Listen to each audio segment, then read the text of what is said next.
like to research because I really like the process of research in addition to the outcome of it. And that includes when the outcome is like not something I expected or liked. I just like the act of asking questions and being a part of a team that asks questions together. Modeling techniques that we have in econ, applying them to questions in poli-sci.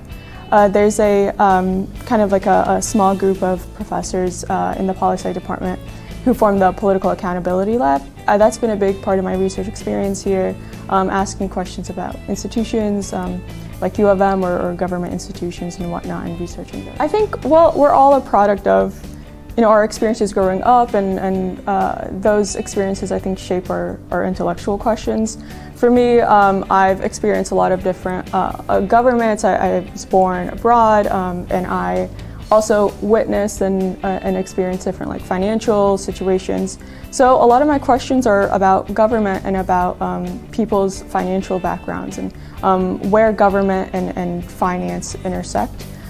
So yeah, that's kind of the inspiration there, is getting really into an academic discipline that helps me ask questions that I'm personally interested in, and then finding faculty members who are also interested in those questions. Learning how to learn has been just a challenge for me to overcome.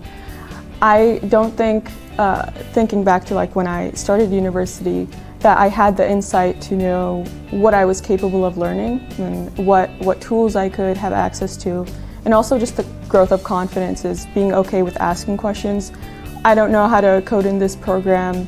Who can I ask to learn that? I'm better or more comfortable asking those questions now than I was 3 years ago. I think legacy is a difficult topic because if I think about it too much, then it gets in the way of why I'm doing it, why I want to have that impact or whatnot. I would want to contribute research that helps us understand the world better in terms of how economics and politics are interdependent and related. And through asking those questions, I hope the impact I have is on policy and helping like lawmakers and people who make legislation be better informed about how welfare states or just welfare programs in general affect civilians and how that interaction should play out. Because there's a certain message being sent when there's one identity being represented or one perspective being represented in a group for so long, it communicates that there's one truth or one way of doing something or one mission that we're all walking towards. When we have women and girls involved in STEM, involved in any industry where they're underrepresented, there's not just a technical progress where we're having intellectual ideas being diversified, but also there's a diversity being added to the backgrounds in environment there. So that environment is now communicating that we want a lot of people from a lot of different backgrounds, whether that's technical, whether that's your gender background or your racial background.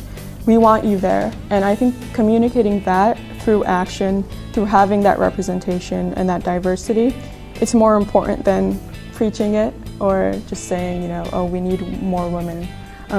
Because it helps us make progress in ways that are more than just what's palatable.